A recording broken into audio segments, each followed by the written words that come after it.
Buenos días. Buenos días. Bienvenidos y bienvenidas a este espacio numismático. Para los museos del Banco Central es un gusto ser el soporte para que ustedes se puedan reunir y conversar. ¿No se escucha? Sí. Ahora sí. Ahora sí. Bueno, para los museos del Banco Central es un gusto que ustedes se puedan reunir acá y que puedan discutir acerca de los temas que les interesan. Hoy tenemos la conferencia de Manuel Chacón, que es el curador de la colección de numismática del museo, y pues él les va a hablar sobre la Casa de la Moneda de Costa Rica. Entonces los dejo con Manuel. Les anuncio nada más que para los que no reciben la información de nuestras actividades va a pasar una lista, pero no es la lista de asistencia, sino es para los que no están anotados, porque ya de la gran mayoría tenemos los datos, entonces para que no se vuelvan a anotar si ya reciben la información. Entonces la voy a pasar por si alguien necesita. Número de cuenta y contraseña.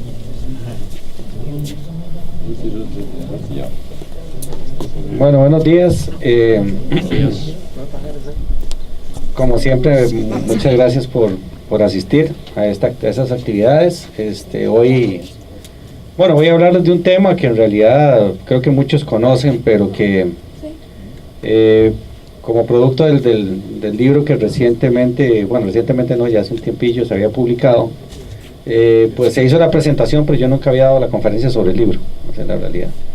Sin embargo, revisándolo, creo que no voy a poder dar la conferencia completa porque hay muchas cosas interesantes que están en la primera etapa y que yo creo que es la etapa más desconocida sobre la fundación de la Casa de Moneda de Costa Rica. Hay otras cosas interesantes en la segunda, es decir, prácticamente cuando empieza a funcionar, pero prácticamente de 1822 a 1828 nosotros no tenemos, o yo por lo menos no tenía muy claro cuál había sido realmente las circunstancias que se habían producido en todo este proceso, ¿verdad? Es decir, hay una serie de circunstancias que lo que hacen es que, digamos, hay un periodo realmente de inestabilidad que no permite que se funde una casa de moneda en las condiciones en que tenía que haberse creado, ¿verdad? Esa es la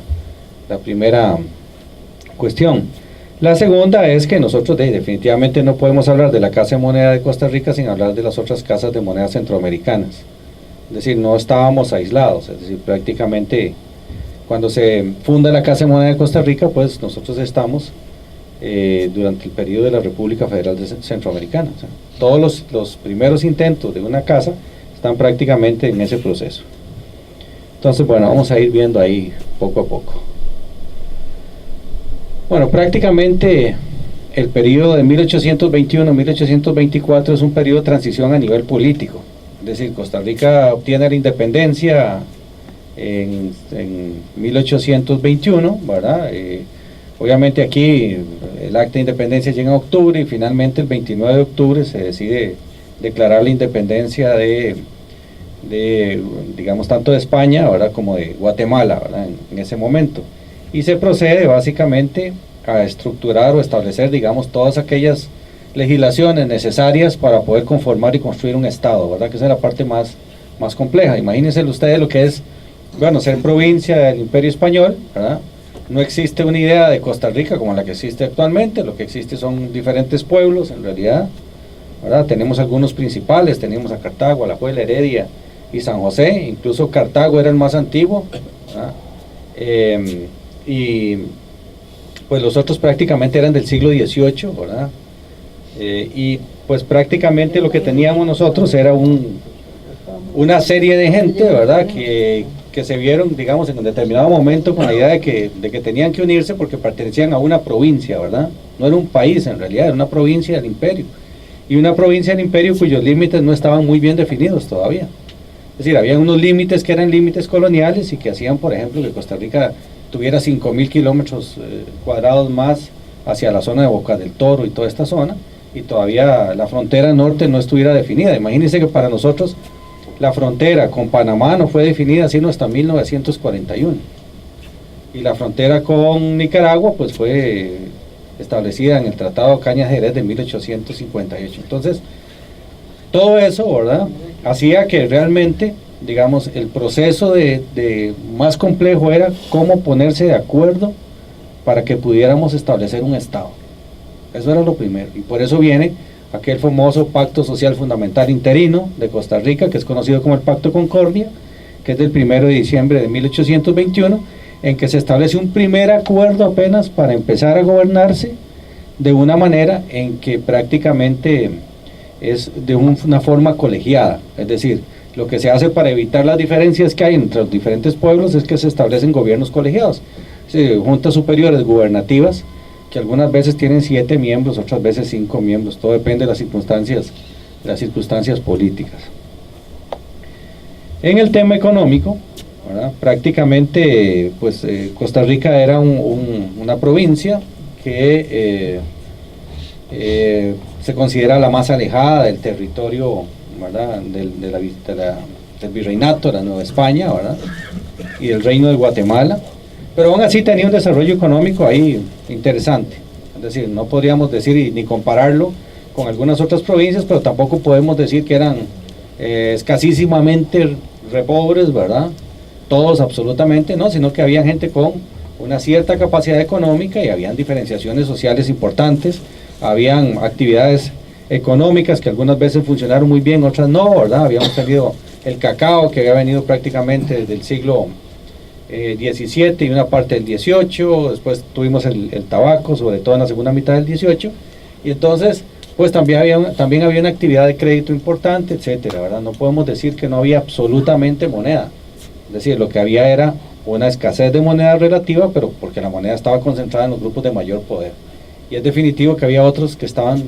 pues destinados, ¿verdad?, a las transacciones comerciales, básicamente con moneda de cacao, ¿verdad?, y con algunos otros productos que servían para el trueque y los intercambios, y eso llega, bueno, hasta muy entrado el siglo XIX, todo dependiendo del lugar y la zona y demás, ¿verdad? No tenemos que pensar tampoco, Costa Rica estrictamente, digamos, en términos urbanos, era prácticamente el Valle Central.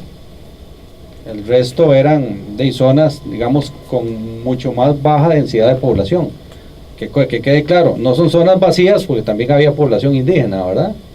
Que a veces lo que se cree es que en tal lado no había gente. No, claro que sí había, eran indígenas, ¿verdad?, que tal vez no estaban bajo el dominio, digamos, español. Al momento de la independencia eso es otra cosa. Algunas zonas y que se habían resistido, como la zona de Talamanca. De hecho, cuando se habla de Talamanca, pues normalmente se habla de que son zonas incorporadas desde el punto de vista agrario y demás al territorio prácticamente hasta mediados del siglo XX, ¿verdad? Entonces, bueno, lo que tenemos básicamente es una provincia con algún, digamos, una actividad comercial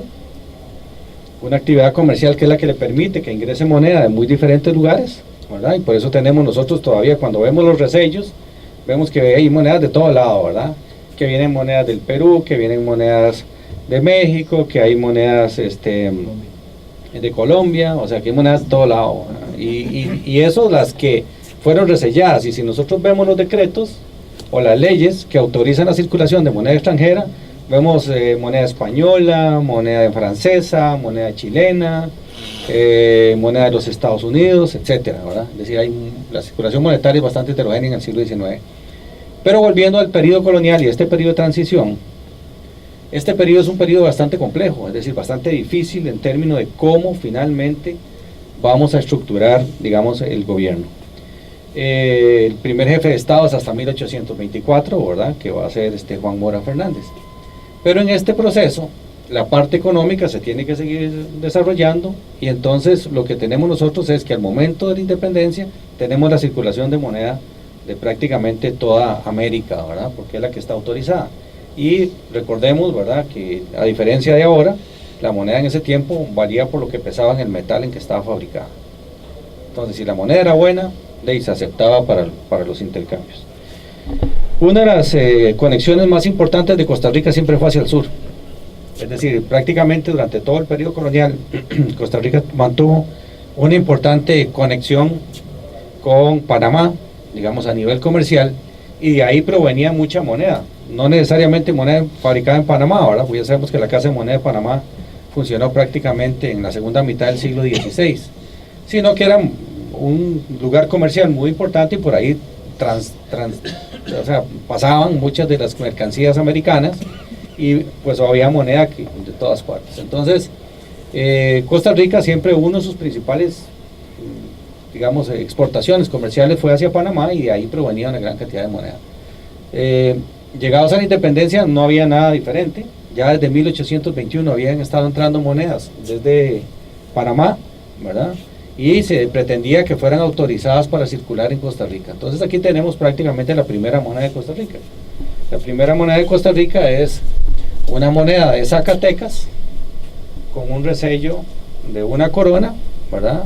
Autorizado para circular en 1822 y fue autorizado por los diferentes, digamos, ayuntamientos, ¿verdad? No es que había un gobierno general que fue el que autorizó, sino que habían diferentes ayuntamientos que iban autorizando que esta moneda circulara. Es una moneda que entró desde Panamá, producto de una transacción comercial, ya no fueron como 800 pesos, y esta moneda había llegado por cuestiones comerciales desde México hasta Panamá. Manuel, ¿y dónde resellaron esa moneda? Aquí. Ese es el otro tema, justamente. ¿Verdad? El tema del resello es muy interesante porque, digamos, la idea que hay es que no existía ningún desarrollo desde el punto de vista de la, digamos, ni de la orfebrería ni la platería. Pero lo cierto es que prácticamente durante todo el periodo colonial hay plateros y hay orfebres. O sea, hay gente que sigue trabajando el oro y sigue trabajando la plata.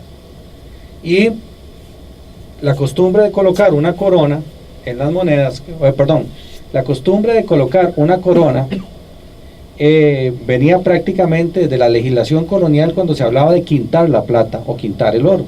Es decir, el 25%, ¿verdad? El 20% que le corresponde al gobierno, al Estado, no puede estar, a la corona española, por el derecho, digamos, de explotación de los metales. Si ustedes van a Orosi y se fijan, por ejemplo, en las vitrinas y empiezan a ver todas aquellas cosas de plata, ¿verdad?, que hay en las vitrinas y otras que están por ahí puestas, que tienen como una especie como de apoyo, de madera, etcétera. Si ustedes le buscan por debajo van a ver coronas en todos.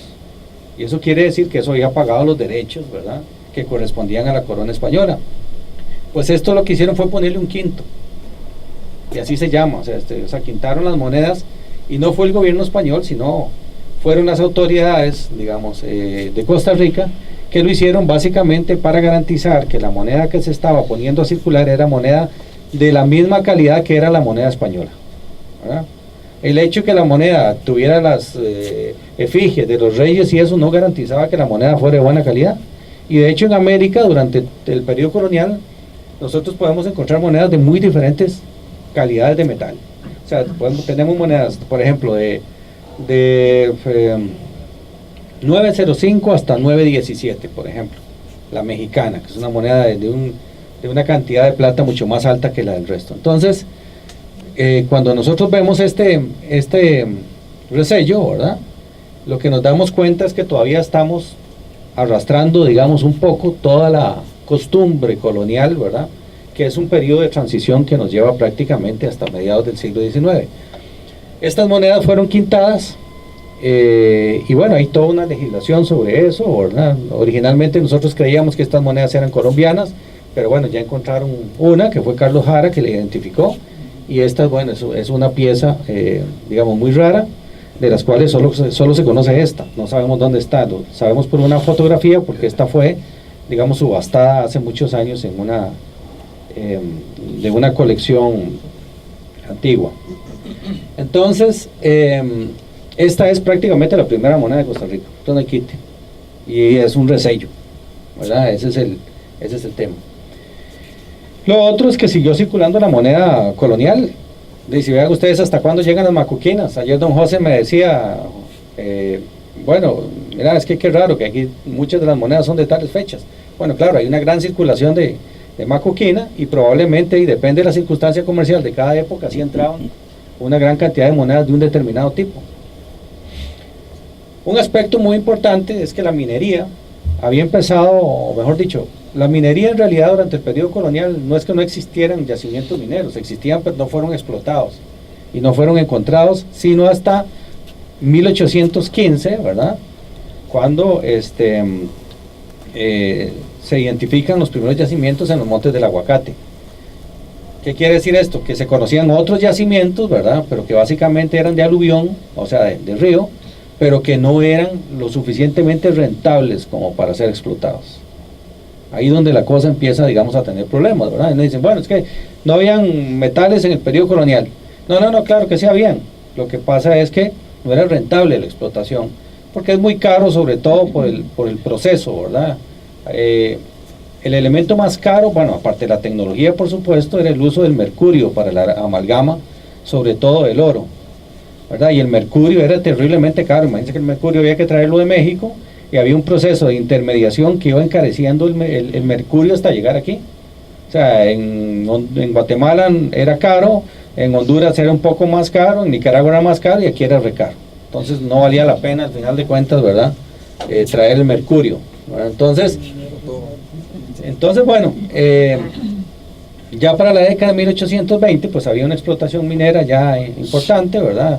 Hay muchos, digamos, extranjeros que nosotros recordamos, ¿verdad? Que están ahí metidos con la minería, ¿verdad? Está, por ejemplo, los Espinac, después está también los Montealegre, ¿verdad? Que eran factores de tabaco, que estuvieron metidos también con la minería. Y bueno, eso representó un aliciente para buscar la posibilidad de establecer una casa de moneda. Pero vean que estamos en un periodo aquí, digamos, como de transición. Efectivamente, habían unos plateros, ¿verdad? Y esos plateros van a ser también los que primero van a estar, algunos relacionados con la Casa de Moneda de Costa Rica.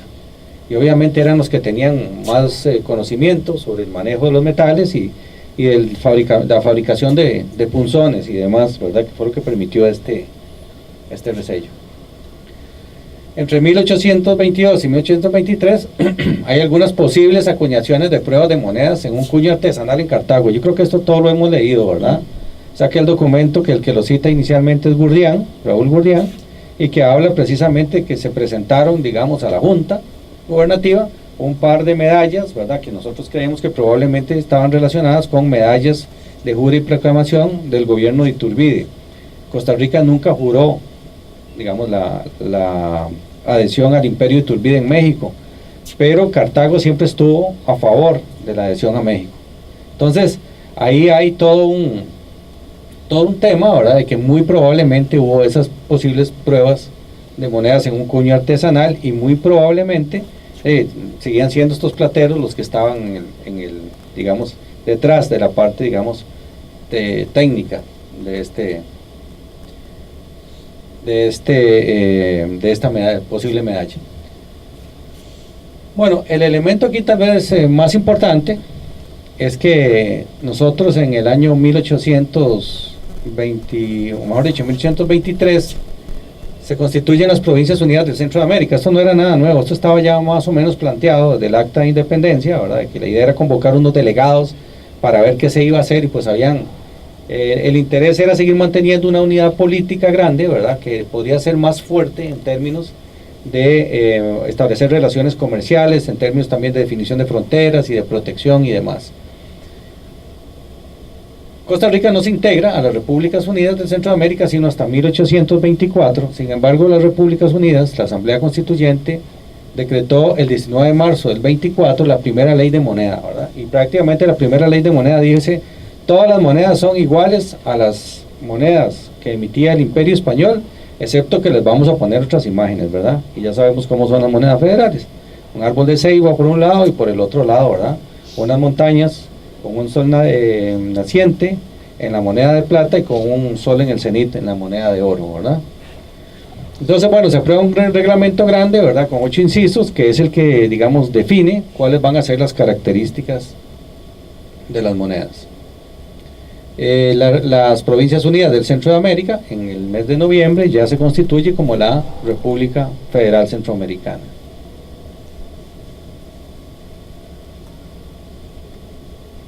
Bueno, Un elemento muy importante, por supuesto, es el establecimiento de las casas de moneda centroamericanas.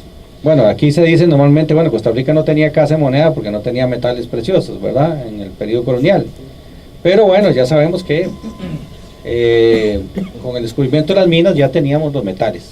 Ahora venía el siguiente paso, o sea, cómo establecer una casa de moneda, ¿verdad? Sin la experiencia, sin el dinero y sin la maquinaria. Con esta ley de moneda, ¿verdad? Se generan varias solicitudes para el establecimiento de casas de moneda en Centroamérica, en general en Centroamérica, excepto la de Guatemala que ya estaba. Pero bueno, la principal, la existencia de producciones mineras importantes tanto de oro como de plata. En eso es muy importante porque bueno, ya sabemos que Honduras tenía una gran producción de plata, ¿verdad? Era uno de los mayores productores de plata en Centroamérica. Nicaragua tenía una gran producción de plata y Costa Rica recientemente, para la época, empezaba a tener una producción importante de oro. La segunda consideración era que las utilidades que proporcionan las casas de moneda, ¿verdad?, eran importantes también para el financiamiento del Estado. Es decir, todavía hasta la fecha, digamos, aunque los economistas del Banco Central digan que no, lo cierto es que la moneda es que uno está fabricando dinero, ¿verdad? Y en realidad hay dos aspectos muy importantes cuando se fabrica moneda. Uno que se llama,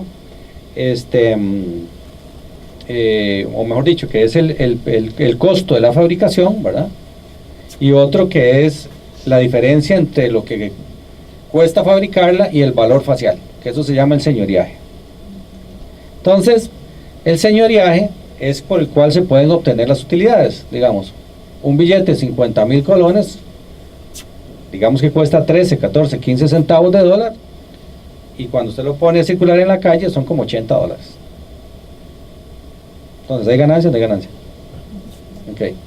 En este tiempo también, es decir, aunque la moneda en la teoría valía lo mismo que lo que pesaba en el metal, lo cierto es que había una diferencia que ahí muy pequeña, pero que había un señoriaje.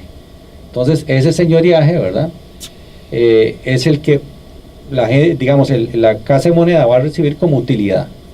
Y la otra parte, que es el costo de fabricación, ¿verdad?, ese ya va a estar incluido en general en el costo de la moneda, que es lo que se conoce como el braceaje.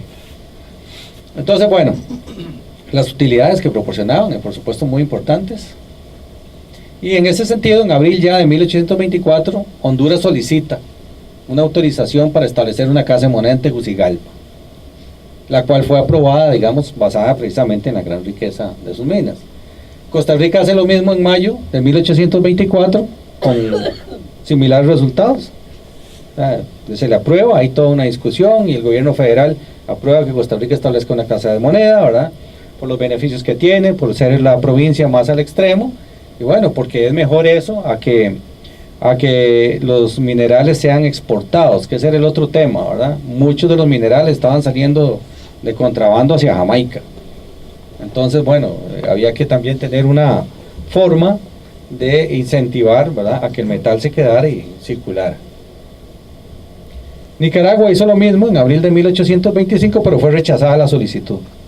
Esa es una de las cosas interesantes de por qué Nicaragua no viene a tener moneda prácticamente sino hasta la segunda mitad del 19, moneda propia.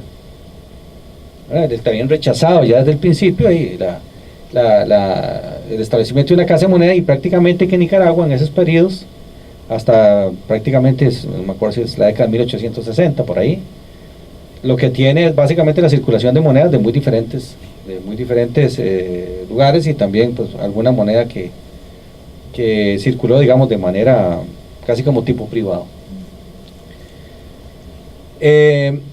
Y básicamente la justificación que le dieron, mire, si ya existe la Casa de Moneda de Costa Rica, o sea, si ya está autorizada la Casa de Moneda de Costa Rica, está autorizada la Casa de Moneda de Tegucigalpa, ¿sí?, ¿para qué necesitamos? Y lo que vamos a producir es moneda centroamericana. Más bien el problema es que vamos a saturar de una gran cantidad de moneda, ¿verdad? Y pues prácticamente va a aumentar los costos.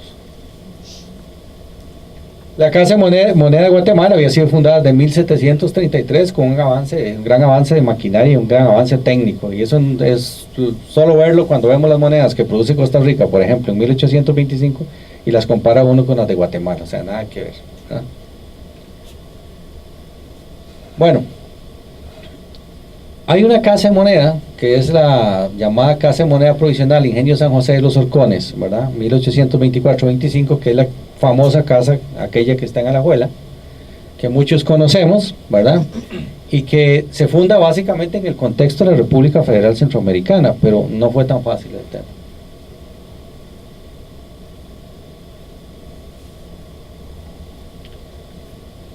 En mayo de 1824, el gobierno de Costa Rica presentó una petición a la Asamblea Nacional de las Provincias Unidas del Centro de América para que se autorizara la creación de una casa de moneda. Eso lo vimos, ¿verdad? Los motivos estaban establecidos o relacionados con el desarrollo de la minería. Eso era muy claro. Las consideraciones principales para aprobación de la fundación de la Casa de Moneda de Costa Rica las vamos a ver.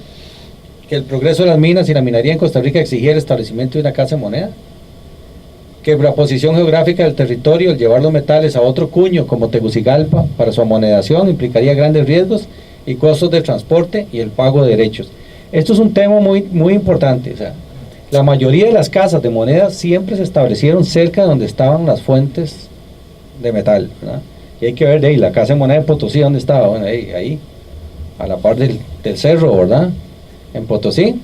Entonces, bueno, aquí en general se pensaba que una de las mejores maneras de ahorrar en costos de fabricación era tener las casas de moneda cerca de donde estaban.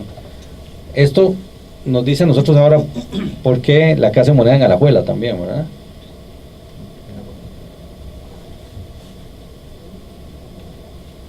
Que se entorpecería la explotación de los minerales porque sus dueños no tendrían a mano la manera pronta metales sellados, o sea, moneda para el pago de operarios, y preferirían exportar la plata y el oro sin amonedar, lo cual implicaría un grave perjuicio para los intereses y el crédito de la República. Cuando se refiere a la República, se refiere a la República Federal, ¿verdad? Porque, bueno, aquí había que pagar impuestos, había una parte que iba como parte digamos, de los fondos de Hacienda, etcétera, ¿verdad?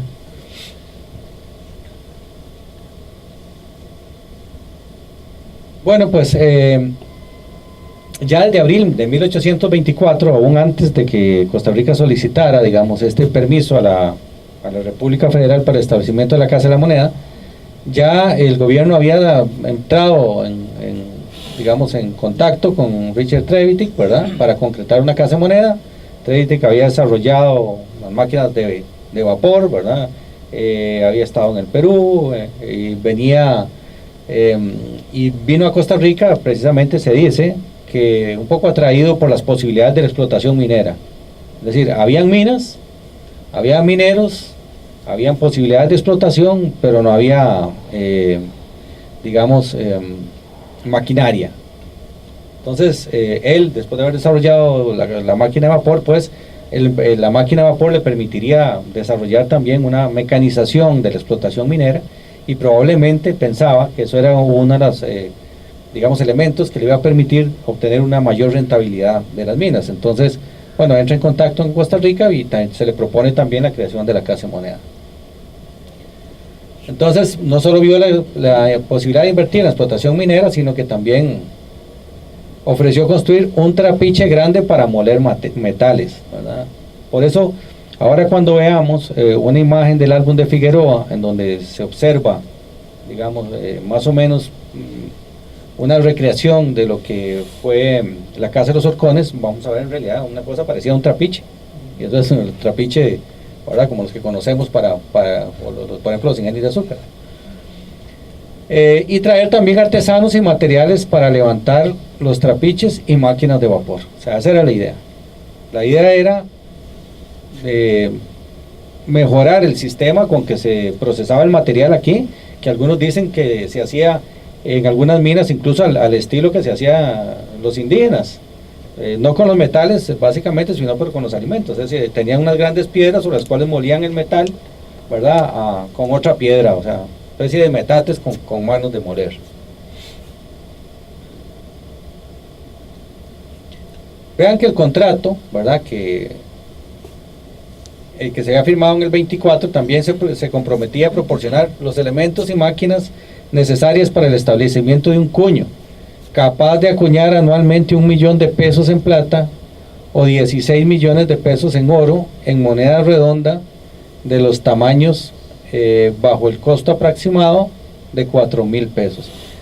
Todo esto es importante tenerlo en cuenta porque ¿por qué 1 millón de pesos en plata y 6 millones de pesos en oro? O sea, Costa Rica tenía oro, pero lo que menos tenía era plata. Es una cosa interesante. Uno a veces, cuando habla de las retroquelaciones, que eso será la segunda parte de esta conferencia, bueno, no de esta, la próxima, porque no creo que lleguemos hasta ahí, veremos que la escasez de plata era muy, muy importante. Entonces, pues prácticamente que lo que estaban produciendo las minas era oro. Y entonces por eso hay monedas retroqueladas, por eso seguía circulando las macuquinas, por eso circulaban monedas de plata de todas las denominaciones y procedencias diferentes, y por eso nosotros vemos que prácticamente ese fue uno de los puntos débiles de Costa Rica prácticamente durante todo el siglo XIX, la escasez de moneda de plata, porque además era la más demandada, era la moneda fraccionaria, era la de baja denominación.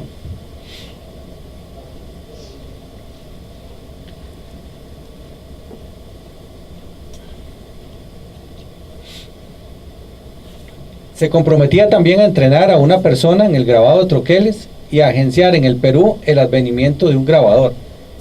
Existen registros de que Trevithick trajo operarios, sobre todo para fabricar carbón, ¿verdad? Carbón vegetal. Trajo los carboneros, buscó operarios en Costa Rica también, o sea, básicamente carpinteros y demás, pero parece que el tema no le salió muy bien, ¿verdad? Y no pudo cumplir el contrato, digamos, de la construcción del trapiche de grandes dimensiones por la falta de operarios comprometidos y de carpinteros. La historia que está detrás es que realmente los carboneros se le escaparon, otro le robó una mula y los carpinteros llegaron un rato después, dijeron no, aquí no volvemos, ¿verdad? Tampoco, o sea, había como, no hubo realmente como no tenía como la provincia o el país no tenía el personal necesario como para desarrollar el trabajo que pretendía Trevithick. Entonces no pudo cumplir al final de cuentas con el trabajo.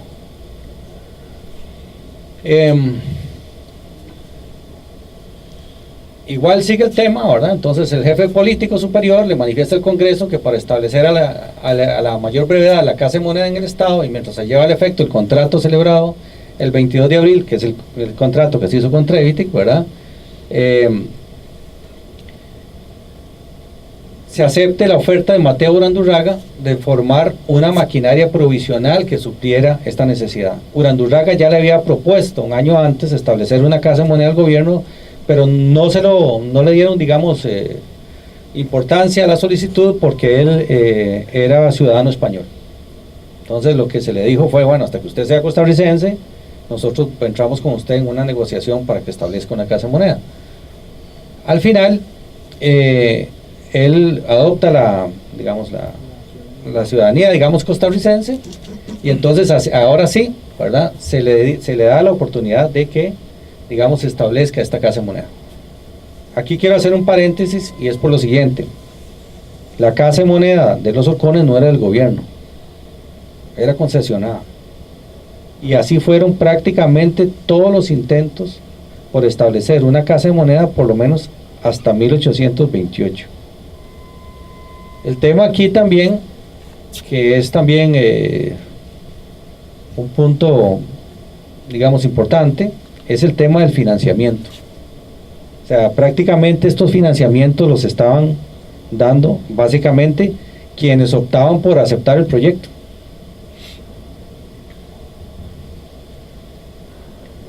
El ingenio de los Orcones en realidad era una gran finca de producción de metales, ¿verdad?, que venía desde 1822, ¿verdad?, que había sido construido por Manuel Alvarado, compuesto por varios edificios para el depósito de mineral y la maquinaria movida por la fuerza del agua para molerlo y mezclarlo después con azogue para su amalgama. Esa era, en realidad lo que había ahí era una pequeña mina, ¿verdad?, o mejor dicho, un pequeño ingenio, ¿verdad?, y cerca había algunos yacimientos, pero también se dice que el material venía de otras zonas y ahí se procesaba. En donde está, que es ahí en Turrúcares, de Alajuela, ¿verdad? Eso está relativamente cerca de la zona del Aguacate. Entonces era una zona, digamos, ideal para montar este proyecto. En el contexto del asocio de Alvarado y Urandurraga, este último realizó mejoras en el ingenio de los Horcones, entre ellos una zanja o canal que viene desde la presa donde se cogen las aguas del río para las máquinas del ingenio. Este río es el Alajuela. No sé si alguno ha ido hasta donde estuvo la casa. En San José de los Horcones, así se llama el lugar, se llama San José de los Horcones. Todavía hasta la fecha se llama el pueblo. Entonces resulta que si uno va al lugar y lo ve, uno se da cuenta que tiene un río muy cerca, bastante grande, ¿verdad? Que era importante para la movilización de las maquinarias. Tiene además por ahí también varios desniveles y uno puede ver varias estructuras de piedra, ¿verdad? Que no se puede identificar que hubo una casa de moneda porque no hay nada prácticamente, es un potrero lo que hay ahí, pero cerca de las casas que ahora hay de finca, uno puede identificar algunas cosas que ahora vamos a ver. Entonces, bueno, ese lugar fue mejorado, ¿verdad? Sobre todo para la producción del ingenio. Y bueno, al igual que sucedió en otras partes, las secas se desarrollaron inicialmente en donde existía una industria minera que suministraba la materia prima. Por lo que las secas e industria minera iban de la mano. O sea, eso era importantísimo. Bueno, después de varios intentos, en febrero de 1825 se puso en funcionamiento un cuño provisional ubicado en Alajuela, ¿verdad? El San José de los Horcones. La Casa de Moneda de Costa Rica quedó bajo la inspección del Supremo Gobierno por medio del Ministerio de Hacienda y se puso a cargo de Mateo Urandurraga, ¿verdad? Y ahí se fabricaron las primeras monedas de Costa Rica, que son las que nosotros conocemos hasta hoy. Bueno, las primeras monedas, digamos, excepto, mejor dicho, las primeras monedas que no eran de emergencia, vamos a ver, por las otras se les llama monedas de emergencia, ¿verdad? Entonces, probablemente, digamos, la tecnología y la maquinaria era muy rudimentaria, ¿verdad? Hay un pequeño registro que hace Figueroa, ¿verdad? Que está en el álbum, que tiene Archivo Nacional, José María Figueroa. Suponemos que esta imagen procede de 1840, ya mucho después de que la Casa de Moneda, digamos, del Ingenio de los Horcones ha desaparecido, pero bueno, muestra un poco aquí, vamos a decir que eso tiene que ir, muestra aquí cómo son los ingenios de moler. Vean que son varias piedras que giran en círculo dentro de una especie de pila, ¿verdad? En donde con agua, más el material, se va moliendo el metal y luego se amalgamaría con el mercurio, ¿verdad? Aquí vemos varias de ellas y vemos también unas ruedas grandes que son las que mueven las maquinarias. Una de estas, por ejemplo, de estos molinos, lo que están es movidos por fuerza animal. Este otro era básicamente para moler probablemente otro tipo de metal. Y aquí vemos, ¿verdad?, que están sacando el material de la mina y llevándolo a moler, etcétera. Todo esto era hacer. Y ahí, digamos, en la descripción que está aquí abajo, pues él describe que esto es, digamos, una recreación de lo que fue la mina del llamado El Manchado, que así le decían a Urandurraga, porque tenía una marca en la cara como de esas, como rojas, ¿verdad?, que llaman también hijos de sol, una cosa de ese tipo. Entonces, bueno, del Manchado, que así le decían. Esta es la única referencia que nosotros tenemos, ¿verdad?, sobre eso. Luego tenemos otra referencia, que es de 1826, después del cese de funcionamiento de esta casa provisional, y se describe que había en este ingenio una casa de vivir, otra que sirve de almacén de metales, otra para el mismo efecto, 4 ruedas o maquinarias para moler y beneficiar metales, otra máquina de labor, 2 tanques, un patio de beneficio, una zanja que viene de la presa donde se cogen las aguas del río para las máquinas del ingenio.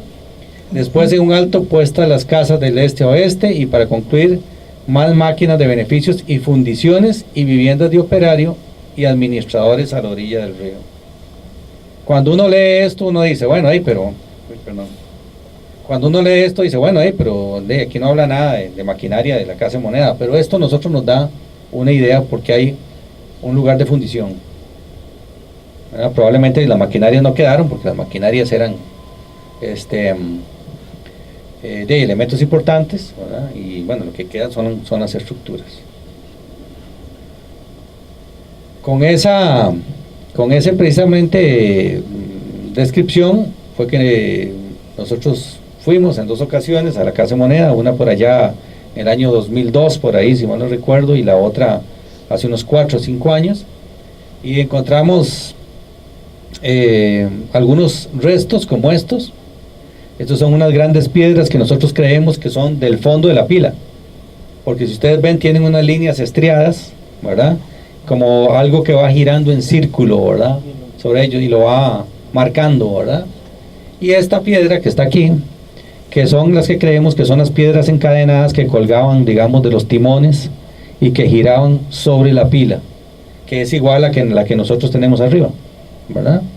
La otra es una que había recogido Jorge Murillo en alguna época, mucho antes de que fuéramos, ¿verdad?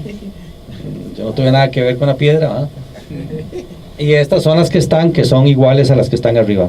Es decir, cuando usted ve que hay varias piedras iguales y que están talladas, porque no son piedras sencillas, es que aquí no se aprecia bien, pero igual que la de arriba tienen un canal tallado aquí en el centro, que como un surco grande, grueso, que es muy probablemente donde metían una pieza de metal para poder, digamos, agarrar la piedra, ¿verdad? Y colgarla de las cadenas para ponerla a girar. Y bueno, esto como referencia está lleno de palmeras de estas, ¿verdad? Y hay unas que cuando uno las ve por el otro lado dice, uy, se parece la palmera en la moneda, pero eso sabe más don José. Dice que son palmas de corozo, así son. Palmas de corozo, ¿verdad? Entonces, bueno, está lleno de estas palmeras, ¿verdad? Por todo lado, y depende del ángulo que uno lo ve, uno dice, esa fue la de la moneda. Dicen, mentira. Es una broma. Pero bueno, es una curiosidad de que está llena de palmeras, ¿verdad? Pero lo que refiere un poco más es a las características, digamos, climáticas de la zona y demás. Bueno, no tomé fotografías del río, por ahí hay unas fotografías, pero no las tengo acá. Está el río cerca, entonces tiene todas las condiciones, y si uno empieza a revisar en otras zonas, va encontrando los canales de piedra, ¿verdad? Que los canales se describen también, y hay unas partes donde hay unos grandes huecos, que se han ido tapando ya con el tiempo, pero hay unos grandes huecos, que lo que indica es que ahí hubieron unos grandes estanques, que pudieron haber sido los estanques esos sobre los cuales se molió el metal, ¿verdad? Y ahí mismo están las piedras y demás. Manuel, perdón, ¿cómo fue que se encontró esa casa? Digamos, como para buscar en Google Maps, precisamente para ver. Bueno, en realidad yo no lo encontré, o sea, en realidad eso ya había sido referenciado por Carlos Meléndez hacía muchos años, y existe una fotografía antigua que lamentablemente no la pude encontrar, una fotografía antigua de Carlos Meléndez de la zona, ya él lo había identificado, ¿verdad? Y después el que lo termina identificando por las descripciones de los documentos de la ubicación de la mina de Alvarado fue Jorge Murillo. Por eso es que él fue en una ocasión primero, después fuimos él y yo juntos, y después volvimos en una tercera ocasión juntos, y llevamos arqueólogo y todo para ver. Bueno, la idea hubiera sido, nosotros, la institución tuvo la idea de excavar arqueológicamente esta zona, ¿verdad? Pero fue muy difícil porque la finca estaba en una disputa familiar en ese momento. No hubo manera, digamos, de poder lograr un acuerdo que nos permitiera a nosotros explotar, digamos, o por lo menos estudiar la zona. Y el otro gran problema es que a veces la gente tiene mucho miedo porque cree que eso se le va a expropiar y todo ese tipo de cosas, ¿verdad? Siempre con la cuestión arqueológica, bueno, no existe mucha claridad en realidad, ¿verdad? Digamos, la ley arqueológica está hecha básicamente para las piezas precolombinas, ¿verdad? Estos son, digamos, restos materiales que son posteriores. Y aquí lo que se trataba nada más era de hacer el registro para tenerlo antes de que se siga destruyendo, porque no se destruye solo por la acción del hombre, sino por la misma erosión de los terrenos, ¿verdad? Y por las mismas condiciones del ambiente, las lluvias, etcétera. Entonces todo va cambiando. De hecho, como Jorge y yo la vimos hace tal vez unos 17, 18 años, es muy diferente a como está ahora. Antes había mucho más cosas y se podía ver mucho más. Tenemos fotos también de la otra época, pero bueno, ese era el tema. Al final no se pudo, lamentablemente, y creo que al final no se va a poder. Es una lástima, ¿verdad? Porque prácticamente es digamos, sitio histórico más importante, o uno de los sitios históricos más importantes para la numismática de Costa Rica. Bueno, como decíamos, se fabricaron las primeras monedas en 1825, pero la emisión generó una situación muy difícil con las autoridades de gobierno de la República Federal debido a las diferencias de los grabados, y se nota sobre todo en la poca capacidad técnica. O sea, imagínense que esta moneda es una fabricada en la Casa de Moneda de Guatemala en 1824 y vean la de Costa Rica.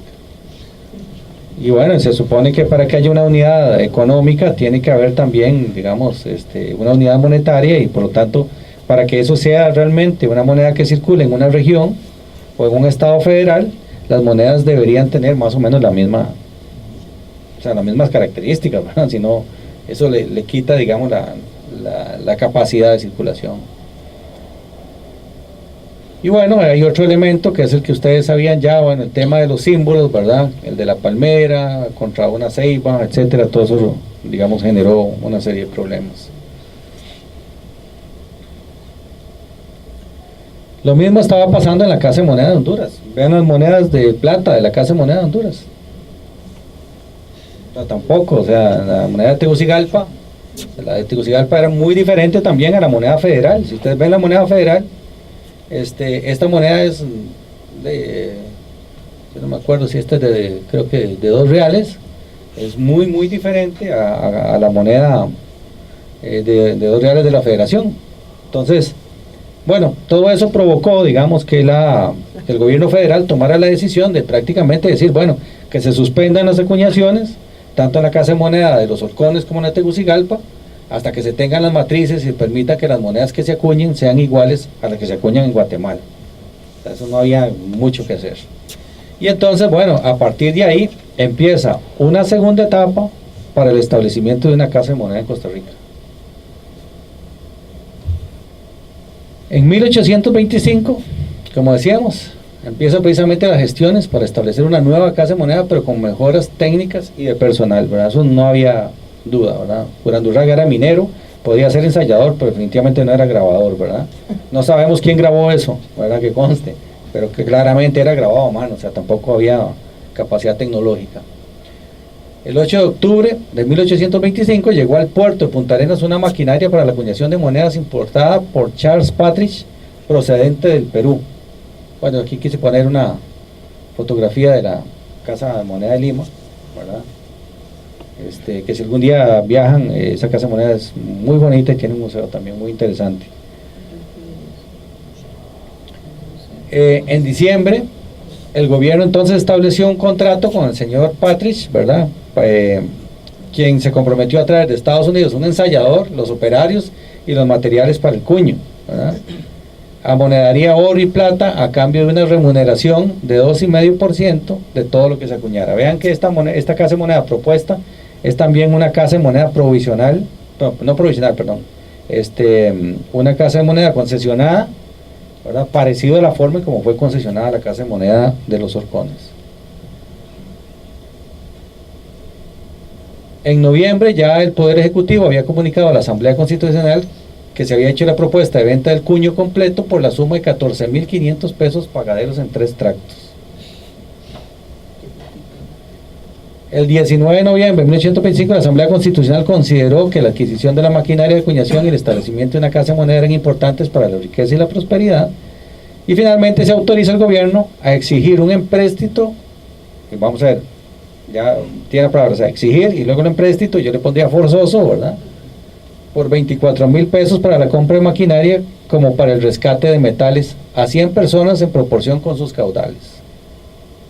Es decir, les vuelvo a comentar lo que venía, o sea, había gente que tenía dinero y se les iba a pedir a esas 100 personas que aportaran una X cantidad de dinero para el cuño. Obviamente era un empréstito, es decir, es un préstamo y iba a devengar intereses, y ya lo vamos a ver al final. Bueno, el 7 de febrero de 1826 se estableció un contrato con los señores Patridge y Rosman Lawrence para la compra de la maquinaria para acuñar las monedas, pero el señor Patridge se muere. Se muere poco tiempo después porque el contrato de acuñación establecido entre el gobierno y él en diciembre de 1825 quedó nulo. El contrato de acuñación, pero la maquinaria ahí estaba, ¿verdad? Este es probablemente un volante de acuñación parecido, porque este es de la Casa de Moneda de Lima. Debe ser parecido al volante de acuñación que llegó a Costa Rica. No es un volante tan grande, ¿verdad? Yo no sé si algunos han estado en el Museo de Numismática del Banco de Guatemala, pero si van algún día a Guatemala, visiten el museo y van a ver el volante de acuñación de la República Federal y van a ver el tamaño. Esto sí es un volante de acuñación de verdad. Este es pequeñito, ¿verdad? No es tan grande. Hay otro un poco distinto, pero no lo quise poner porque venía una foto mía.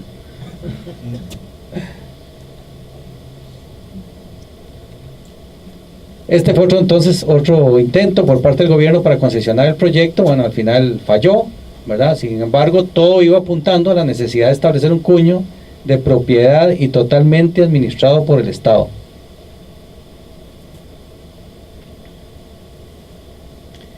Ya en 1800, desde 1825, hay una persona que es muy importante y por lo general nunca se menciona, y es Policarpo Bonilla.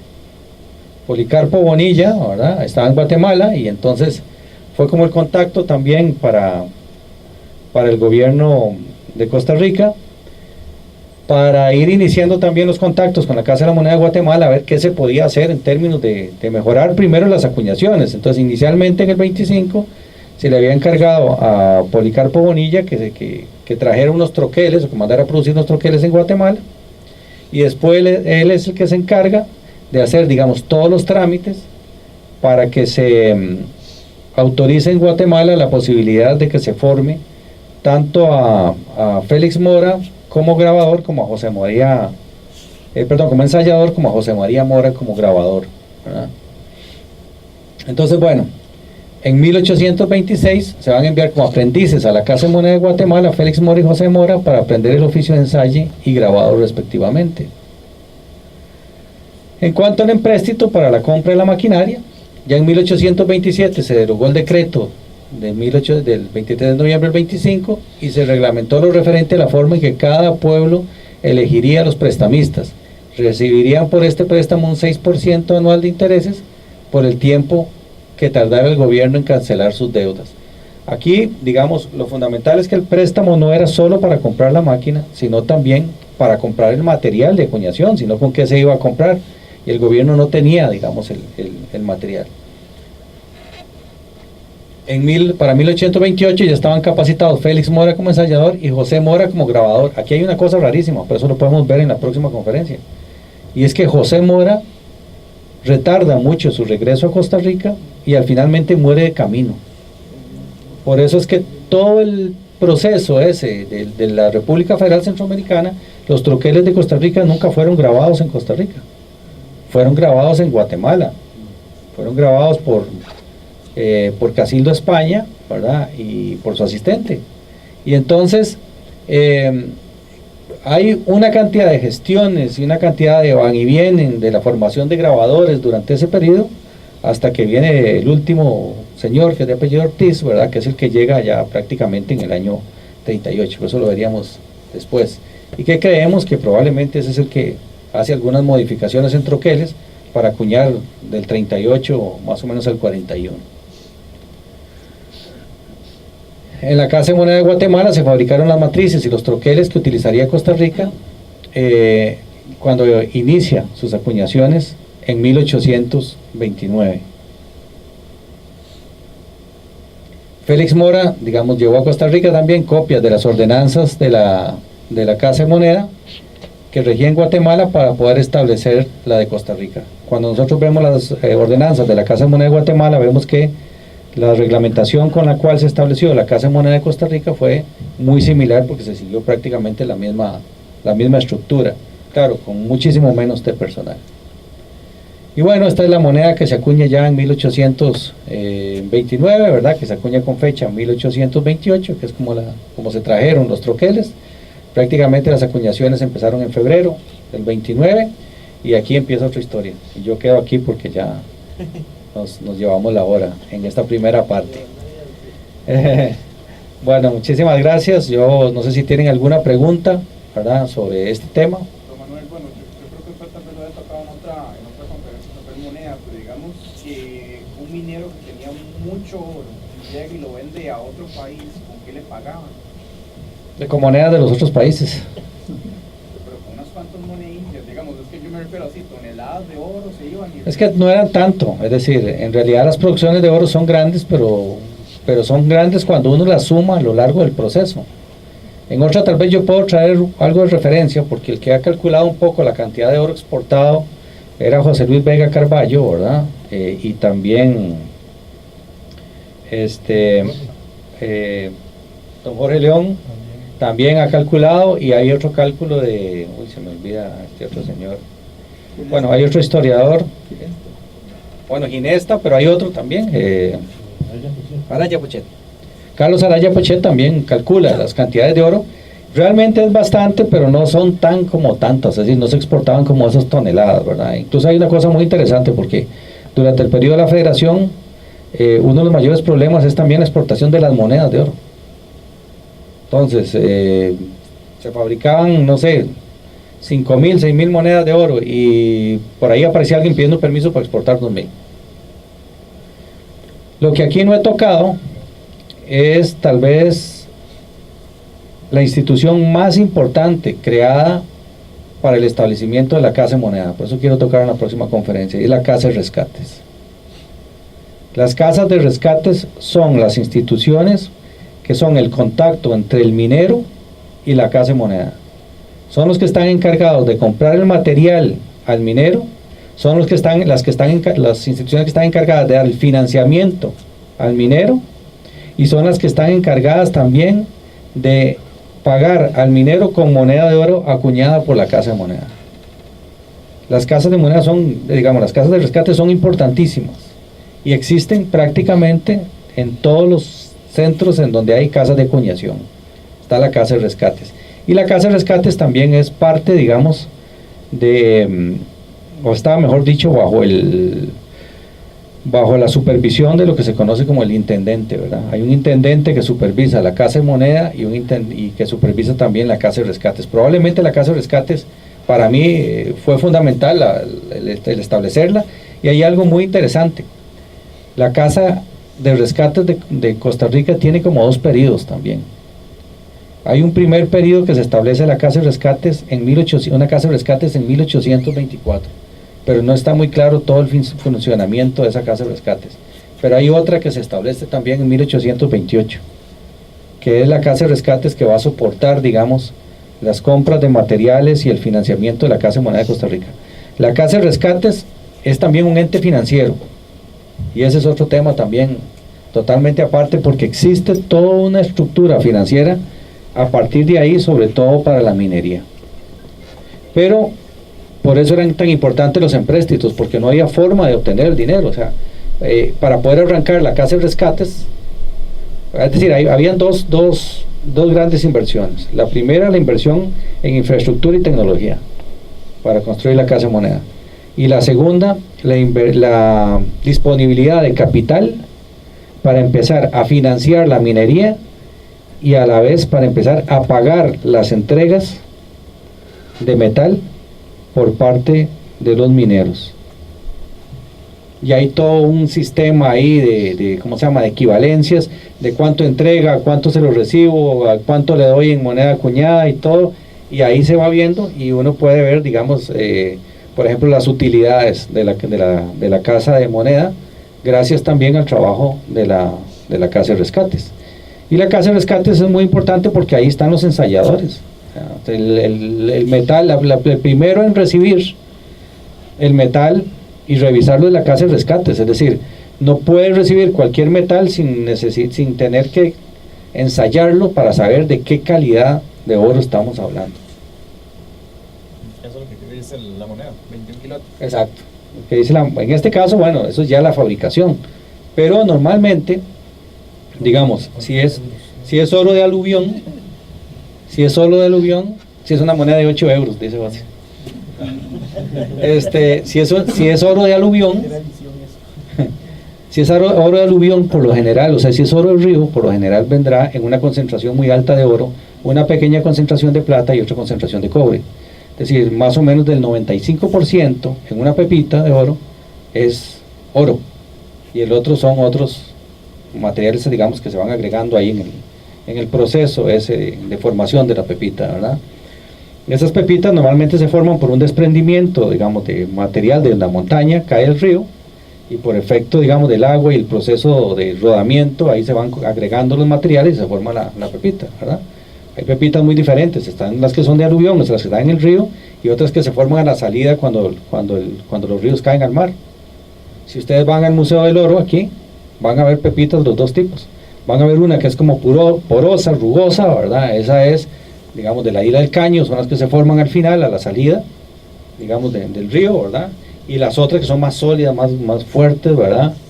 Que son pepitas que es formadas por el rodamiento, y tienen algunos cuarzos y otras cosas, ahí se ven. En esas son muy bonitas las que están ahí. Entonces, bueno, era necesario revisarlo, porque cuando es oro de mina o de las montañas, el contenido de plata es más alto y el contenido de oro es más bajo. Entonces, normalmente uno está hablando ahí en el oro de mina como de un 85%, ¿verdad?, de oro, y el resto puede ser plata. ¿Cuál fue el gran problema de Costa Rica? La falta de cobre. Ese fue un problema, porque la mayoría de las aleaciones se hacían con cobre. Entonces vean que hay un proyecto, que no lo mencioné aquí, pero hay un proyecto de Mateo Urandurraga hay un proyecto de Mateo Urandurraga, y hay un proyecto después que se establece en 1824 por parte del gobierno para emitir moneda de cobre.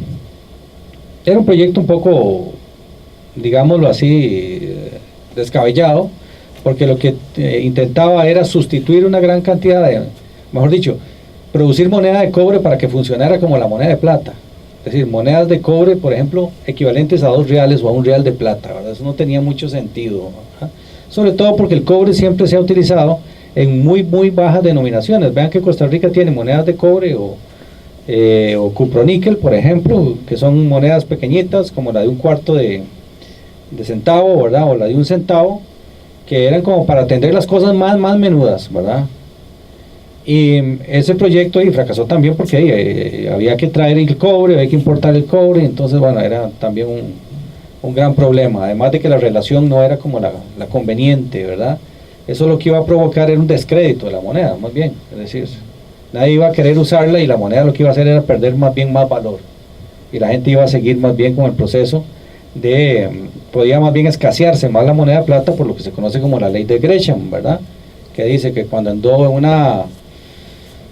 un lugar, un territorio, circulan 2 monedas de igual valor nominal, pero diferentes en valor real, la de mayor valor real tiende a ser atesorada o exportada, y la otra queda en circulación. O sea, lo que íbamos a dejar en circulación era la moneda mala.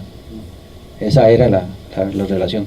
Y eso a nivel de la economía es un descrédito, sobre todo por una moneda que se suponía regional, ¿verdad? Otra pregunta, no sé si... Bueno, el resello de 1822, ese punzón, ¿de dónde proviene? De hecho aquí. ¿Se sabía? ¿Hecho aquí? Sí, bueno, hay un tema aquí muy difícil, digamos. Yo estuve en Guatemala y traté de rastrear si se había quintado oro y moneda en Costa Rica. Es decir, nosotros sabemos de que se quintó oro, digamos, a los inicios de la conquista, ¿verdad? Porque obviamente, por ejemplo, en las recolecciones de oro que hace Juan Vázquez de Coronado, uno sabe que ese oro, conforme se iba recolectando, probablemente se fundió aquí mismo y se pagó el quinto, y otros de esos materiales fueron marcados con el quinto y se dejaron a las personas. Es decir, se lo pongo de esta manera: imagínense, yo tengo una águila de oro como las que hay aquí, y no quiero fundirla necesariamente, yo la llevo al tesorero real, y le digo, bueno, aquí está esta águila de oro, es de 14 quilates, hágame el cálculo de cuánto tengo que pagar porque yo me la voy a dejar. Entonces se paga, se le pone el quinto y usted se la lleva. Nosotros nunca hemos encontrado una pieza arqueológica con un quinto, que conste, ¿verdad? Yo nunca he visto una, pero así decía la legislación. Y la legislación además decía que muchas de esas piezas no cumplían ni siquiera con la calidad para ser fundidas. Entonces prácticamente que pagaran algo ahí y se le dejaban a la persona que la tenía. Si ustedes van al Museo del Oro aquí, ustedes van a ver piezas cuyo color a veces es como muy café, ¿verdad? Y eso porque tiene un altísimo contenido de cobre. Y ustedes me dicen, bueno, y si no había cobre, como usted acaba de decir, ¿de dónde cogían los indígenas el cobre? ¿Verdad? Esa es la pregunta. Entre el año 2006-2007, la anterior curadora de arqueología, Patricia Fernández, hizo un trabajo de investigación para su tesis de maestría, en donde recorrió Nicaragua, Costa Rica y Panamá buscando yacimientos de oro para hacer con unos análisis químicos y otros análisis no destructivos, unas comparaciones con las características de las piezas de oro para determinar de dónde provenían las fuentes de materia prima. En una de esas que yo, bueno, prácticamente la acompañé casi en todos, fuimos a la zona de Mora, el cantón de Mora, ¿verdad?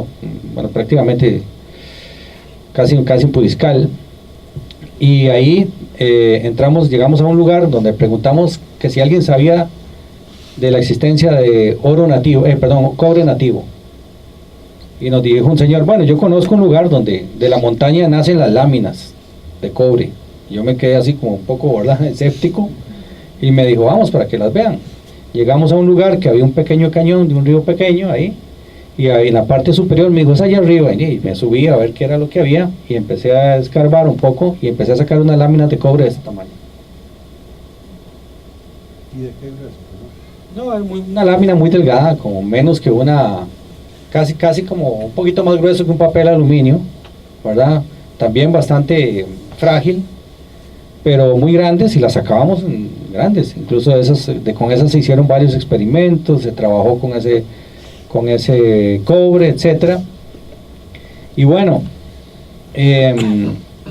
suponemos que eso más otros yacimientos de cobre algo superficiales que están, por ejemplo, en la zona de Rivas de Pérez Celedón, que también anduvimos por ahí, de ahí se pudo haber sacado la materia prima para el cobre, ¿verdad?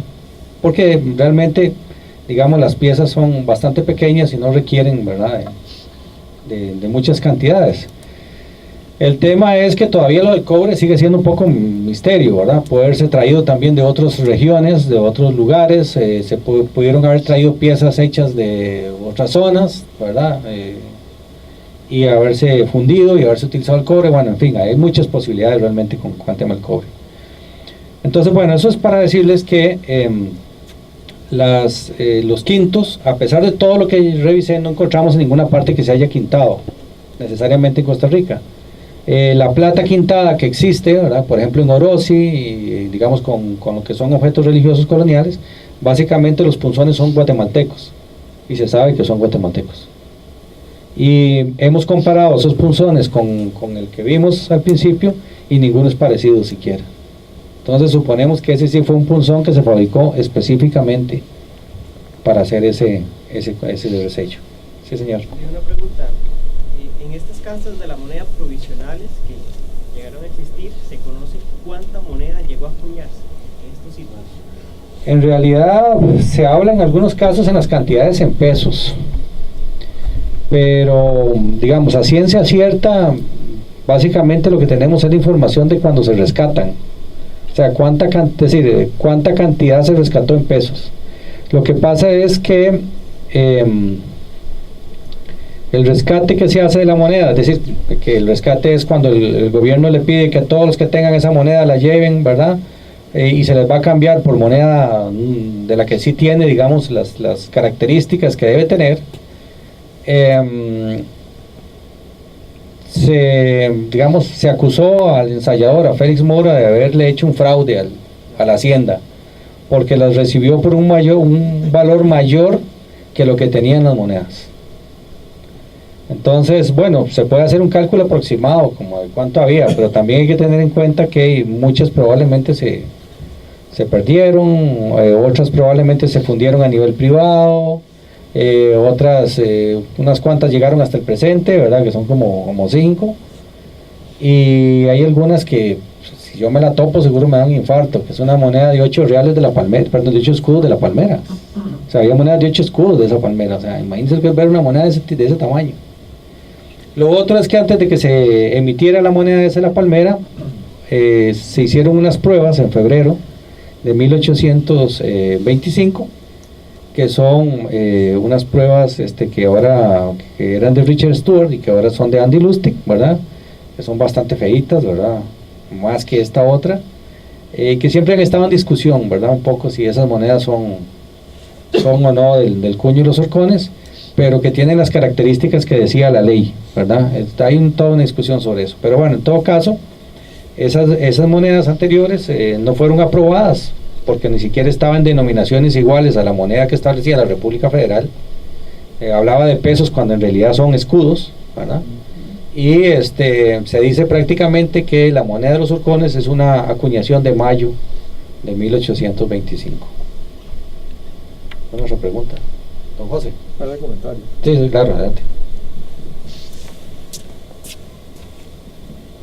Sobre Richard Trevithick. Resulta interesante que Richard tuviera que importar carboneros, y era precisamente porque la locomotora que él diseñó estaba diseñada para trabajar con carbón inglés. Entonces, cuando se llega a Costa Rica se da cuenta que no le va a funcionar la máquina, porque tendría que echarle leña. Por esa razón, muchas de las locomotoras que luego se trajeron a Costa Rica funcionan con leña. Son locomotoras gringas, no son locomotoras inglesas que funcionan con carbón. La otra cosa es que Richard Trevithick se lleva 2 chiquillos, los hijos de Montealegre, a estudiar a Inglaterra. Salen por la ruta del Sarapiquí, casi se matan ahí, y llegan a Inglaterra. Uno de ellos estudia medicina, el otro estudia ingeniería. Y va a estudiar ingeniería con el amigo de Richard Trevithick que se llamaba Robert Stephenson. Robert Stephenson se le ocurrió la genial idea de a la locomotora de Trevithick pegarle vagones para jalar viejos. Se inventó el ferrocarril, que eso fue el desarrollo más grande de Europa. Richard Trevithick es el primero que sugiere que en Costa Rica se puede construir un ferrocarril interoceánico, en 1824. Cuando ellos regresan, ninguno ejerce medicina ni el otro ejerce ingeniería. Se vuelven cafetaleros.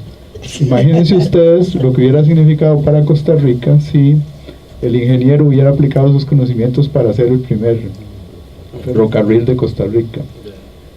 El otro comentario sobre Mateo Brandurraga, que Manuel lo iba a mencionar, creo, es que no se sabe si Mateo Brandurraga era judío. Y esta es posiblemente una de las razones por las cuales la palmera, nosotros hemos argumentado que corresponde a la palmera datilera europea, Phoenix dactilífera, que es símbolo de victoria. La palmera se usa, y la hoja de la palmera, que es la palma, se utiliza en muchas monedas alrededor del mundo como símbolo de victoria.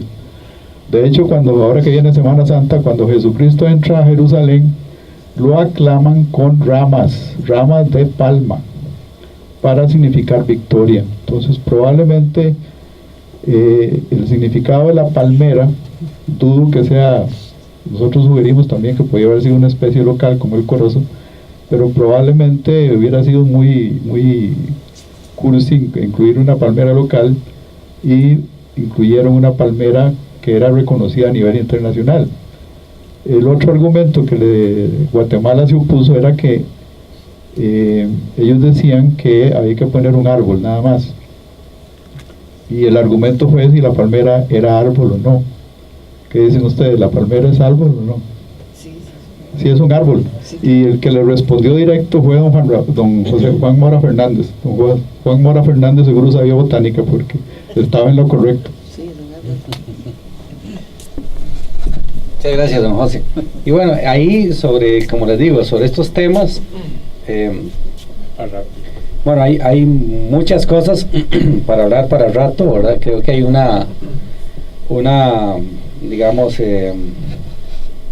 a veces no le hemos dado tanta importancia a esta primera etapa en términos históricos con todo lo que pasa, y todavía hay mucho más datos y cosas, ¿verdad? Que uno pudiera, mucho más detalle, que ustedes lo pueden ver también en el libro, ¿verdad? Y bueno, no sé si hay alguna otra pregunta, y bueno, si no, igual podemos seguir conversando en el café a la salida, ¿verdad? Nada más quiero darles dos mensajes. Bueno, no, es que le quiero dar un trabajo para la próxima. A mí siempre me ha interesado todo el oro que sacaban para Inglaterra. Tal vez que usted nos pueda... Ok, voy a buscar a ver qué hay sobre ese tema. Perfecto. Porque aquí venían los ingleses y se llevan todo el oro, y que ahí el gobierno puso muchos controles, pero no hay algo específico que... Sí, hay algunos estudios de minería interesantes y que se pueden revisar. Vamos a revisar el trabajo de Jorge León, que esta vez es el más reciente, ¿verdad?, sobre ese tema. Y les puedo dar algunos datos ahí, algunos gráficos sobre ese tema. Algunos gráficos ya había hecho Carlos Araya y demás sobre exportaciones, y los que había hecho también José Luis Vega, ¿verdad? La cantidad es importante, o sea, y es interesante la cantidad, ¿verdad? Es decir, por lo menos hasta 1843 en que empieza probablemente a decaer un poco la producción. No es que se agota del todo, ¿verdad?, en el aguacate. Y después, bueno, ahí tenemos el gran empuje, ¿verdad?, de la producción minera en Avangares, ¿verdad? Lo interesante es que tanto la producción minera en el aguacate como la Avangares funcionaban parecido. Es decir, los mineros llevaban al gobierno y decían, cúñeme esto, y entregaban el oro y recibían la moneda acuñada. Kidd, por ejemplo, hizo lo mismo con el gobierno, con las monedas de 20 colones de oro, esas de 1900, ¿verdad? Llevó para que le acuñaran esas monedas también. Entonces, bueno, la primera información es que ya llegaron las monedas de las últimas acuñaciones de Costa Rica encapsuladas a la tienda, las de 5 y 10 colones de aluminio, ¿verdad? Y hay una de 500 colones también que acaban de llegar esta semana. La acuñación de las monedas de 5 y 10 colones es espectacular, o sea, la que nos enviaron a nosotros, ¿verdad?, no la que está en la calle. Es una moneda que tiene pues, un brillo impresionante y una calidad, ¿verdad?, de acuñación que digamos, yo nunca lo había visto, por lo menos en una moneda de aluminio nuestra. Entonces creo que vale la pena, están a la venta en la tienda. Y pues también están las de 500, ¿verdad?, que bueno, esa es ahí toda una discusión que podríamos decirle un día a Alejandro Matamoros, que nos cuente todas esas historias sobre las monedas actuales. La segunda es que mañana cumpleaños José Carranza, me dijeron, ¿cierto? Sí, ando por ahí. Ando por ahí. Lo que no quiere decir es cuánto anda por ahí en la edad. 18 ya. Bueno, ahí está muy bien. Entonces, pues darle de parte de los museos del Banco Central nuestras felicitaciones, ¿verdad? Que dicha que está tan bien, ¿verdad? Para cumplir los 68 años. ¿Y qué les parece si le cantamos un cumpleaños a José? Claro. ¿Verdad? A ver, ¿qué tal? 1, 2, 3. Cumpleaños feliz, te deseamos a ti. Cumpleaños Josecito, cumpleaños feliz.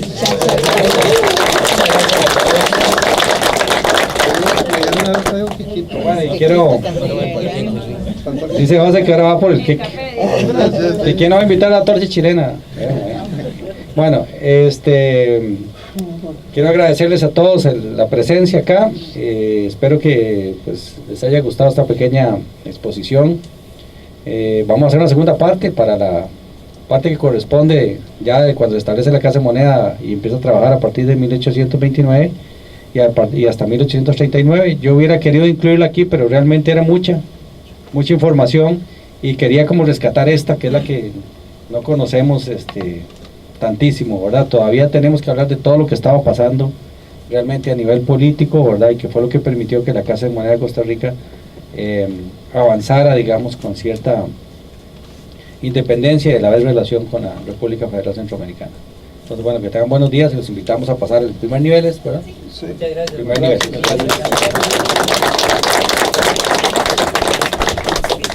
interesante. Manuel. Me encantó.